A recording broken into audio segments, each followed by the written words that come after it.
Hello hi नमस्कार। आज गोटे नुआ फ्रेश ब्लॉग को आपको स्वागत करुँची।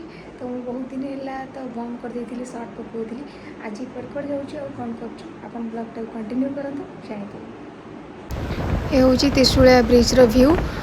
महानदी में बहुत जोर बन्या पड़ी आसी जेहेतु हीराकुद 20टा गेट खोली आते जोर पानी बहुत जोर पानी अच्छे बर्तमान व्यू देखो केमती लगुच कि आपको भल भी लगे जेहेतु वर्षा थिला से क्लाइमेट टिके कमुची किंतु पानी बहुत जोर अच्छी।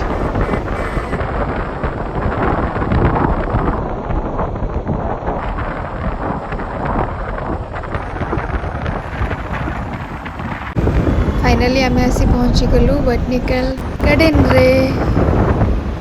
वाव बटनिकल गार्डन विषय किए बा न जानी जेहेतु मुझे ऑनलाइन देखी नुआ नुआ केतटा प्लेस आड हो बटनिकल से फास्ट पलैली botanical garden new new place को।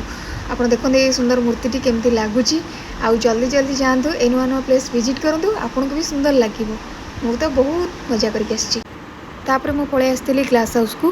ग्लास हाउस व्यू केमती अच्छी देखूँ जेहेतु ये वर्षा दिन चली फ्लावर फ्लावर एत ना से ग्रीनरी ग्रीनरी बेसी देखा जाऊँ। जय श्री राम बहुत ही सुंदर लगुच माने एक्चुअली जंगल भितर प्रभु अच्छा एत बढ़िया लगुच देखिक आ बहुत सजई भी बहुत भल से मस्त लगुच कौन कह। जय श्री राम जेहेतु वर्षा आसला मुझे अल्प किसी क्लिप नहीं से आपको देखी आपण वीडियो जब भल लगे लाइक शेयर सब्सक्राइब करने को जमा भी भूल।